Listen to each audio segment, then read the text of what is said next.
जय गुरुदेव। गुरु माता गुरु पिता हैं, गुरु भ्राता गुरु मीत,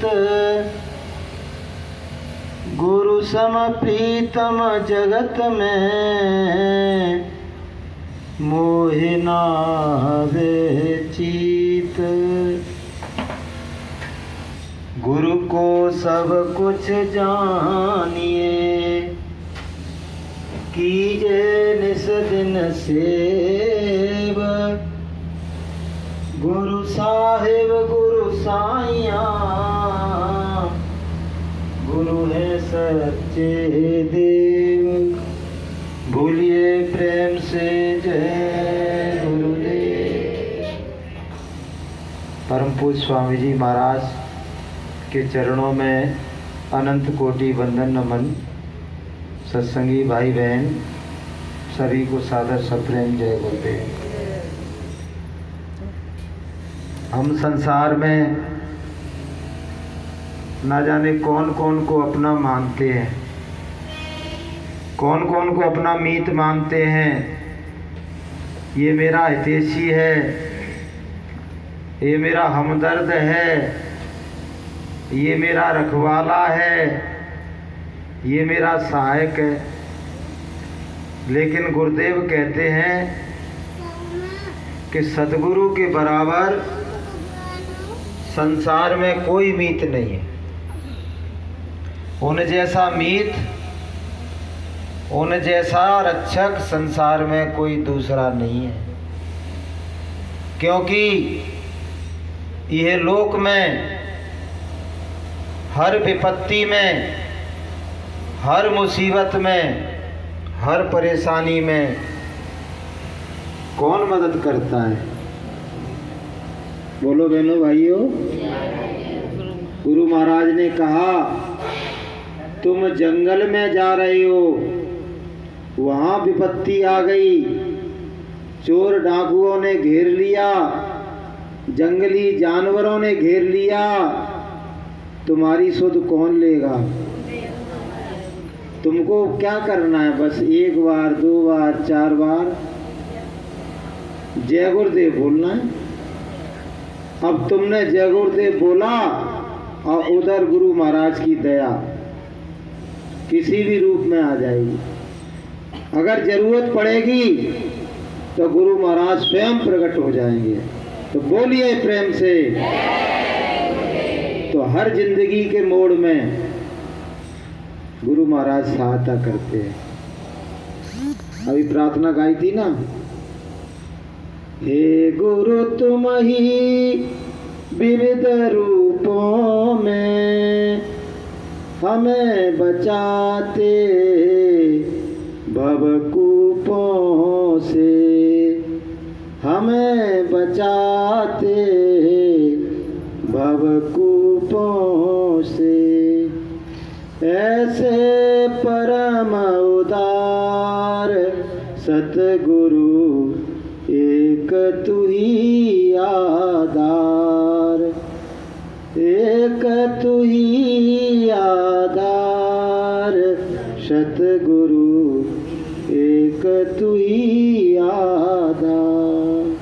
तो जीवन की हर विपत्ति में, कूपों में, खंदकों में, खाई में जब हम गिर जाते हैं तो गुरु का बदरस्त हमारी संभाल कर लेता है।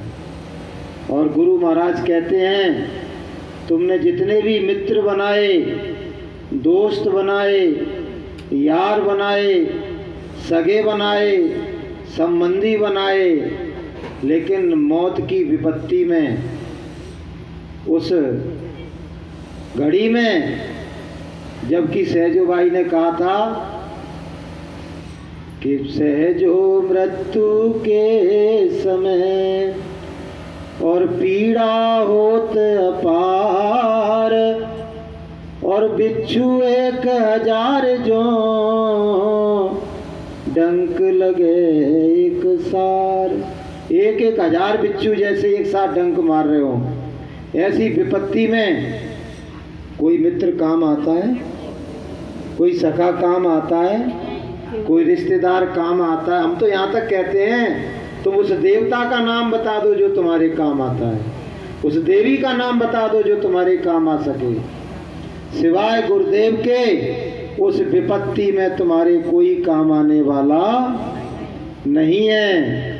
यहाँ भी पूरी जिंदगी तुम्हारी संभाल कर रहे हैं और मरने के बाद भी तुम्हारी आत्मा की वो संभाल करेंगे।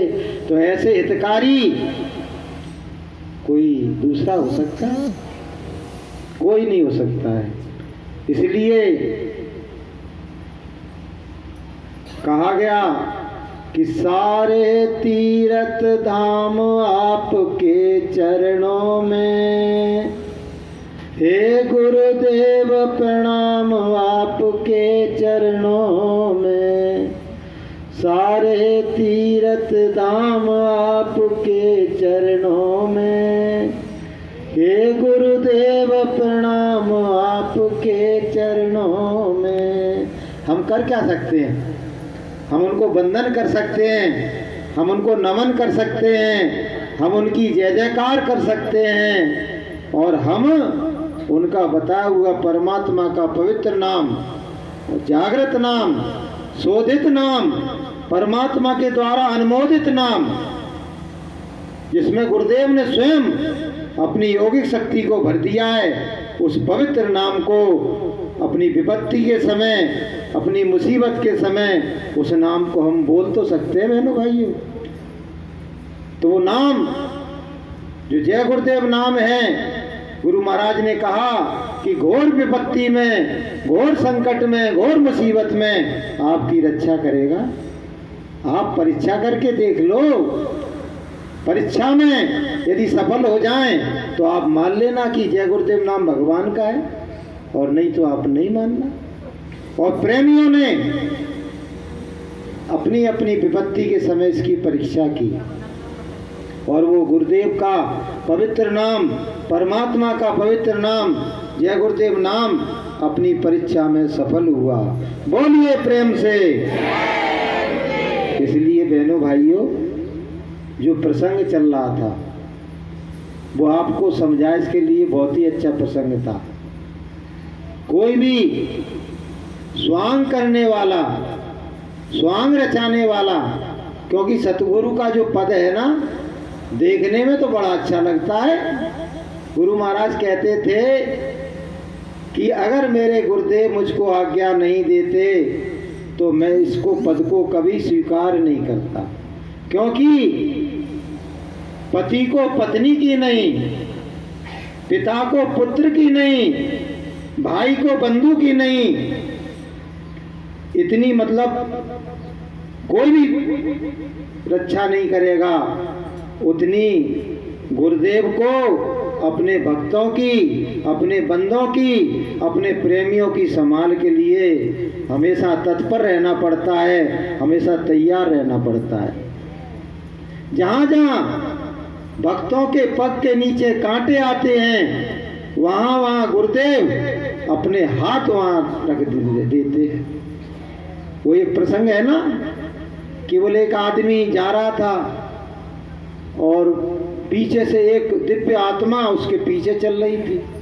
लोगों ने देखा, एक आदमी दौड़ के आया, बोला कि अरे रुक भाई, तेरे पीछे कोई चल रहा है, बड़ा विशाल काय है, बड़ा दिव्य है, बड़ा अनूठा है।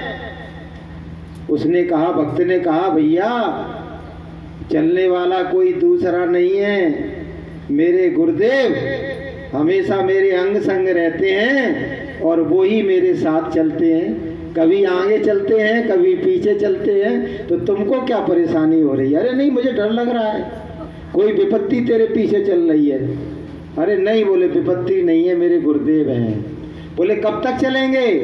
बोले जब तक पीछे चलेंगे, जब तक मैं चलने के लायक हूँ। अब जब मैं चलने में असमर्थ हो जाऊंगा तब गुरुदेव मुझे अपनी बाहों में उठा लेंगे। तो बोले अच्छा, मैं देखता हूँ कब तक गुरुदेव पीछे चलते हैं तेरे। वो देखता रहा, देखता रहा, देखता रहा। गुरुदेव चलते रहे, दूर देखा तो 2 की जगह 1 दिखने लगा। अब उसकी ये समझ में नहीं आ रहा था जो चल रहा है वो है या गुरुदेव हैं।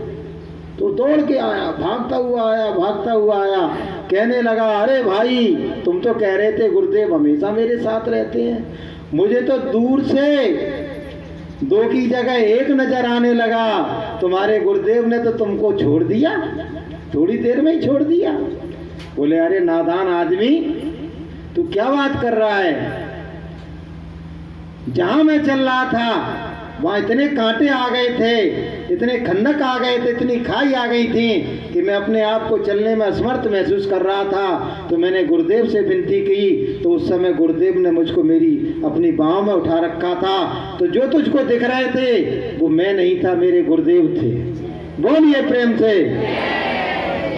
कि जहां जहां मेरे भक्त रहें और रहूं मैं उनके साथ, और पीछे पीछे मैं चलूं और कभी न छोड़ूं साथ। गुरुदेव कभी साथ नहीं छोड़ते हैं, लेकिन कभी कभी जब ज़्यादा विपत्ति आ जाती है ना, तो ऐसा लगता है कि गुरुदेव पता नहीं कहाँ चले गए और मैं विपत्ति में पड़ा हुआ हूँ।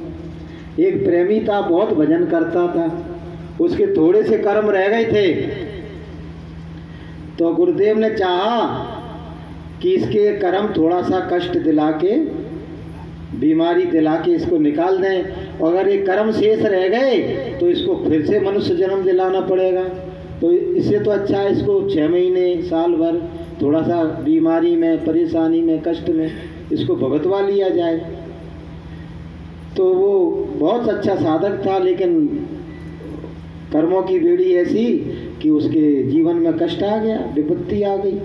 ऐसी विपत्ति आ गई कि वो खटिया पे पड़ा रहता था, इतना असाध्य हो गया कि वो अपनी लेट्रिन भी धोने में असमर्थ हो गया। तो बच्चों को आवाज़ देता था कि बेटा ऐसी हालत में मैं पड़ा हुआ हूँ, आ जाओ। तो बहुत देर तक बच्चे आते ही नहीं थे, बच्चे खींच जाते थे, रोज रोज ये क्या है, अच्छा नहीं लगता था उनको। तब क्या हुआ, शाम का समय था, थोड़ा अंधेरा हो गया था, और उसने लेट्रिन उसमें कर ली। तो अब बच्चों को आवाज़ दे रहा, बच्चे आए ही नहीं। तो स्वयं गुरुदेव बच्चे का रूप धारण करके आ गए और उसकी गंदगी को साफ करने लगे।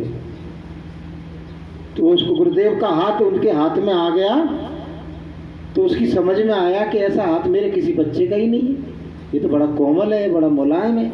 बड़ा अच्छा लगा उसको। तो उसने कहा कि आप सच बताइए आप कौन हो, कौन से नंबर के मेरे बच्चे हो या मेरे नाती हो। तो गुरुदेव चुप, नहीं बताना चाह रहे थे। तो बोले कि बेटा, फिर उन्होंने बताया कि तू इतनी विपत्ति में था, तेरे घर वाले तेरी मदद कर नहीं रहे थे, और तू जय गुरुदेव बोल रहा था, तो मुझे हार के मुझे ही आना पड़ा। कहाँ तक मैं तुझको देखता, इसी गंदगी में तू पड़ा रहता, रात भर पड़ा रहता, तो इसलिए बेटा मुझको आना पड़ा। वो रोने लगा, बोले गुरुदेव मेरी वजह से आपको ऐसा निकृष्ट काम करना पड़ रहा है, तो इससे तो अच्छा आप मेरी आत्मा को शरीर से निकाल दो, तो मैं मुक्त हो जाऊंगा, और ना शरीर रहेगा ना ये गंदगी रहेगी। तो गुरुदेव कहने लगे, बेटा ये काम तो मैं बहुत पहले कर देता, लेकिन थोड़े से तेरे कर्म शेष रह गए थे और उन कर्मों को मुझे भुगतवाना था। मैं नहीं चाहता कि तुझे मैं फिर से इस संसार सागर में, इस दुख भरे सागर में, इस गंदगी के सागर में, इस विपत्ति के सागर में तुझको भेजूं। इसलिए मैंने थोड़े दिन का कष्ट तेरे लिए मैं निर्धारित कर दिया। अब तू ज़्यादा दिन इस कष्ट में नहीं रहेगा, थोड़े दिन और तू तपस्या कर ले, और उसके बाद मैं स्वयं तुझे लेने आऊँगा और तेरी आत्मा को सर्वदा के लिए काल के जाल से मुक्त कर दूंगा। बोलिए प्रेम से। तो बहनों भाइयों, कोई ऐसा कर सकता है? कोई स्वांग रचने वाला कर सकता है? कोई भेषधारी नकली गुरु ऐसा कर सकता है? जो सच्चा समर्थ होगा, जो सर्वव्यापी होगा, तुम्हारी हर जगह जो पुकार सुनता होगा, जो शब्द रूप में होगा, ऐसा ही गुरु, ऐसा ही भगवान तुम्हारी इस तरह से मदद कर सकता है। इसलिए गुरु महाराज कहते हैं कि एक पर भरोसा रखो, एक पर विश्वास रखो, दूसरे की शरण में जाने की जरूरत नहीं है कि एक भरोसा, एक बल और एक आस विश्वास और स्वांत सलिल गुरु चरण है चातक गोस्वामी दास। एक का सहारा लोगे, गुरु महाराज कहते एक का सहारा लो, लेकिन कौन का? जो पूरा है, जो शब्द रूप है, जो परमात्मा का रूप है। ऐसे सदगुरु का तुमने एक का सहारा ले लिया तो तुम्हारी नैया पार हो जाएगी और सर्वदा के लिए भवसागर से आपकी आत्मा को मुक्ति मिल जाएगी। तो बोलिए प्रेम से। अब बहनों भाइयों,